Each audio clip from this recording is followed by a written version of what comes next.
What is your reaction to the Prime Minister's Brexit deal, which has just been unveiled and is a subject of tremendous controversy in London, to put it mildly? It's a very poor deal from all sorts of points of view. I mean, first start off by understanding this is a huge opportunity, or should be a huge opportunity done properly. We're tied into all sorts of regulatory concerns, in particular the so-called non-regression clause, which means we have to match European Union law over employment law, over environmental law, over a whole series of bits. It may be of interest to your audience, because I mean they weren't have followed all the British press on this sort of stuff. But we've had scare stories in the last 6 months about running out of insulin. Well, we're not going to run out of insulin, and we've talked to the companies, and they're perfectly happy.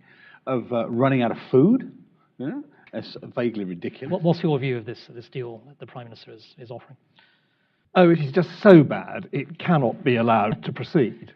And it's very, very expensive. £1 billion buys you 20,000 nurses, it buys you 20,000 teachers, it buys you well over 20,000 soldiers, and we're going to spend 39 billion on just being participants in this whole operation. Perfectly obvious, optimal would be to have a very wide-ranging free trade deal, as the IEA have come up with. That's obviously much the best arrangement, which would allow us to do free trade deals with the US and everything else. And so the May deal really, it's very bad news for the United States, as well as for Britain. And Shankar, you've studied this US-UK free trade issue extremely closely. Could you comment on the impact of this of the May deal on the prospects for US-UK free trade?